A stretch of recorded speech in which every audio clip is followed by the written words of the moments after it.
Hello everyone, welcome back to the channel. In today's video we're going to be taking a closer look at how I built my latest mock. This build is kind of a milestone for me, because for the first time I built the entire thing in studio, side by side as I was building it in real life. This allowed me to prototype and revise the build and techniques in ways that I never did before. Also, more importantly, it allows me to generate a parts list as well as create instructions, which are now available on my Patreon, link in the video description. I plan to do this for all of my future mocks. For this build, I drew inspiration heavily from the 212 fan film from Hoplite VFX on YouTube. I'm building the platform where we see the 212 clone troopers facing off against the droids. I made the base of the platform to be modular. It's 3 separate units connected together with some Technic pins. Although in the end product you won't see it very much at all, I still put a lot of effort into making it visually interesting. The platform on top is constructed using 8 of the 16x16 Technic bricks, attached together with a massive amount of Technic pins. On the sides of the platform I added tons of the half pins with the stud on one side, so that I can cover the edges easily. On the underside I also covered the exposed Technic bricks with light bluish gray plates. Connecting the platform to the base is easy. I added guiding bricks to help you align the platform. It connects with some jumper plates as well, so removal is easier. I built a couple large snot panels which connect directly to the side. They have some interesting greebling details and a couple pipes. Both sides of the platform are symmetrical in shape but unique in the pattern. Towards the front, the platform tapers inward. I achieved this by connecting both ends to ball joints. At the front, I used 45-degree angle slopes to bring the front edge of the platform to a point. I think it looks pretty cool, and the pattern makes it pretty unique.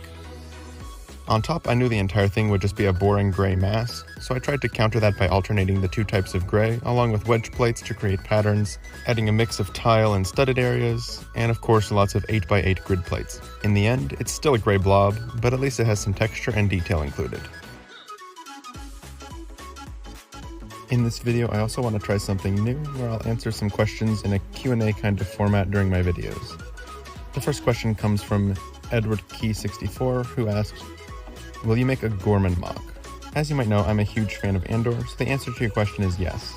Anything from the show I would consider to be on the table for future builds. I haven't actually watched Season 2 yet. I've heard it's phenomenal. I would be surprised if I didn't build something inspired by events in the season once I've watched it. Next question is from Sketchers Eat Fresh, who asks, are you from Czechia? So I get this question all the time, and loads of people comment asking why I have the Czech flag on my profile picture, etc. I'm from America. I lived there my whole life until a couple years ago, 2023 to be exact, when my wife and I moved to the Czech Republic. She is a Czech, so it made the process a whole lot easier. And the follow-up question is always, do you like it there? And the answer to that is yes. I think Czech is a great place to live, and I honestly prefer it to America. Next question is from Hannah W39, who asks, what's one thing you've always wanted to build, like a dream set, but haven't yet? That's an easy question. The answer is the Lord of the Rings Rivendell set. I think it's just perfect in every way. It would make a beautiful display piece, and one of the only things that keep me from buying it, besides the price tag, is just how massive it is. I simply don't have space to display it anywhere currently, so it would just end up in bags in storage, which is kind of sad. I've got some more questions here. This one from the Fritz Cam, who asks, which environments do you prefer to build, natural or industrial? This is an interesting question. Personally, I love to try to combine the two as often as I can. If I had to only build one or the other though, I would go with natural. I know it's kind of hard to tell sometimes, but I do really enjoy vibrant, colorful mocks, and nature scenes allow for that much more than industrial. Next question comes from Moin Maith, who asks, what's your most expensive minifig that you own?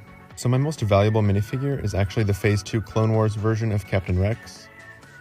That figure used to sell for around $300 before the new one came out. Now it's selling for around $120 to $150 depending on the condition, assuming collectors are still willing to spend that much for it when the newer one is so much better. The next question comes from Sammy Tsunami 7, who asks, what's your favorite type of mock to build?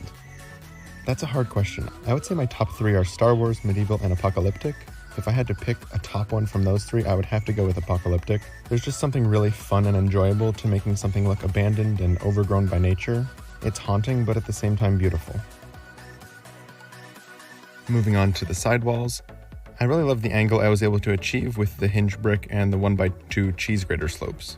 Because of how the foundation was made, I had to make each sidewall in 2 main chunks. The first and wider one on the outside is supported only by the sideways connection of the snot panel below it, which isn't terribly strong. That's why I made the second section be connected directly to the 16x16 brick foundation.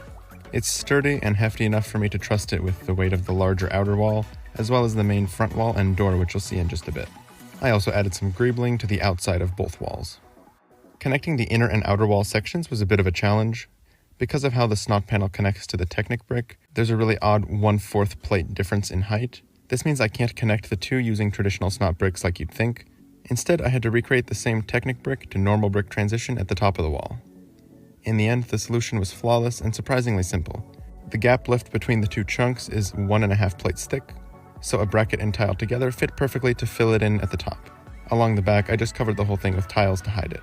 The result is a 6.5 brick wide wall on each side to support the main front panel and doorway, and I think it looks great. I've got some more questions here. This one is from a Shrim16 who asks, what was your first Lego set? I had been into Legos on and off my whole childhood, but I distinctly remember the first set that I bought with my own money as a kid. It was the Rebel Trooper Battle Pack from 2010. It came with 3 Rebel Troopers and a pilot minifigure, and I loved that set so much. It definitely has a lot of nostalgia for me. Next question is from Gilberto91 who asks, when did you get into Lego? So like I said, I was into Lego my whole childhood basically, but I started making MOCs about 10 years ago now. Some of those years were slow for MOC making, but I was always building something, if just slowly. I decided to take some creative liberty by designing a massive brick-built separatist logo. It was challenging to make, but definitely worth the extra effort in my opinion. As I said before, the MOC is pretty dull and gray, so the addition of some color with the dark blue really helped the situation out. There's a functional door as well. It's pretty basic, but it gets the job done. There's a little latch at the top to prevent it from falling down when you don't want it to, and also provides something you can hold to raise and lower the door more easily. It attaches to the inner walls, which are fixed directly to the foundation like I said before, so there's no risk of collapse. I'm really happy with the sloped angle of the whole front of the building, and I'm really glad I decided to use dark gray as the main color in this build instead of light gray. In my opinion, the combination of the two looks great. And the final question for today is actually 2 questions and comes from Nathan Lang P, who asks, how did you get that much Lego pieces and is it expensive? So to answer the first part of your question, as I said earlier, I've been collecting for about 10 years now, so a lot of my pieces I've just accumulated from that. I'd say about half of my parts collection. The other half I've gotten either through bricklink.com or from Lego Pick-a-Brick online, usually prompted while building a MOC when I come across some parts that I don't have or that I need more of. And the second part of your question, is it expensive? Yeah, Lego is definitely not cheap, unfortunately. Especially seeing this new wave of summer 2025 Star Wars sets, the prices are simply outrageous. Fortunately, the individual pieces are still about the same when you're just ordering parts from Bricklink, for example. It is still a very expensive hobby, though. That's all the questions for this Q&A, but if you like this idea and want me to continue, feel free to drop a comment down below with a question. Just specify that you'd like it to be featured in the next Q&A. Now it's time to decorate the platform. I built a pair of motion sensors like we see in the 212 fan film. They go in first. Then I made a bunch of light gray plates to scatter around because you can't have a base or landing platform without some supplies. Next are a couple of generator things. You can really use your imagination with them. Maybe there's some kind of fuel tank or storage, I don't know. You can decide what they are, and I love how they look. I then built a couple small ladders, and lastly a catwalk. I'm a big fan of how the catwalk turned out. It was a bit tricky to get all the bars and hinges and everything just right, but I think it's worth it for how crisp it looks in the end. Now for the minifigures, first up we have the clankers. 3 rows of B2s, followed by 3 more rows of regular B1s. I made sure to add a commander droid in the middle, and some destroyed B1s scattered around as well. And finally, it's the 212th themselves.